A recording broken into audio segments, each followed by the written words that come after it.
خناقه كبيره بين الاهلي واتحاد الكوره، والموضوع وصل لحته مش لطيفه خالص. بس قبل ما اقول لك ايه اللي حصل، اشترك في القناه ودوس لايك كده وظبط الدنيا، ويلا على طول نخش في الحاجات المهمه. اتحاد الكوره طلع قال لك انا موضوع اربعه كده يجوا كده يحضروا الاستماع مفيش منه. الغى يا باشا اللي انت بتعمله ده، الغيه خالص. فبعد ما الغى الاهلي قال لك ماليش دعوه، الكلام اللي بيقوله ده كلام مش منطقي، وايميلات بتتبعت في ساعات متاخره من الليل، وموضوع حاجات كده مش لطيفه، فاحنا هنقف عند حدنا وهناخد كلام رئيس الحكام اللي طلع في قناه تلفزيونيه وقال لك احنا اصلا ما بعتناش فلوس عشان نجيب حكام اجانب في الماتش اللي الاهلي انسحب فيه قصاد الزمالك السنه اللي فاتت.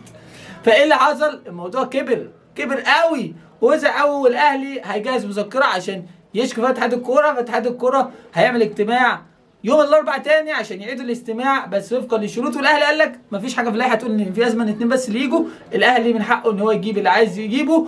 فانت قول لي رايك بقى في الكومنتات، شايف الموضوع خلص ليه؟ هل الاهلي هيصعد بقى للفيفا ويجيب بقى مذكرات ويفتح الدنيا، ولا الموضوع هيتلم كده ويدي بالحب والدنيا هتخلص؟